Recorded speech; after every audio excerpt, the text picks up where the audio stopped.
శరీరం చూస్తే మనకు కనబడేది బలహీనమైనది, కానీ దేవునితో మనం ఉంటే ఈ శరీరం ఏమవుతుంది చెప్పండి? బలం అవుతుంది. మన కళ్ళ ముందు ఎలాంటివి ఉన్నా, మన కళ్ళ ముందు ఎంత పర్వతాలు ఉన్నా, మన కళ్ళ ముందు గొలియాతు లాంటి శత్రువులు ఉన్నా, ఎంతమంది మన ముందున్నా, దేవుడు మన వైపు ఉంటే ఈ కనిపించే బలహీనం అనుకుంటున్నాం చూసావా, ఈ శరీరమే బలముగా ఏం చేయగలదు మార్చి. ఎగ్జాంపుల్ కొన్ని విషయాలు చెప్తాను నేను. మనం జాగ్రత్తగా ఈ ప్రకృతిని మనం ఆలోచిస్తే కొన్ని మనకు అర్థం అవుతాయి. ఒక ఆయన కొటేషన్ రాశాడు. ఏం రాశాడంటే,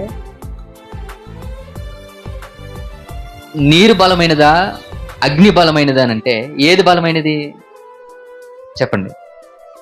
నీరే బలమైనది. ఎందుకు? నిప్పును కూడా ఏం చేయగలదంట? ఆర్పేయగలదు. నిప్పును కూడా ఏం చేయగలదు? ఆర్పేయగలదు.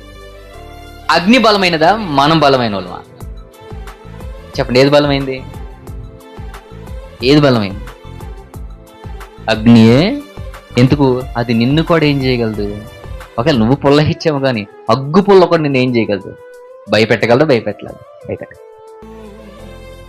జాగ్రత్తగా వినండి. అంటే అగ్నికి మనం ఏమవుతాం?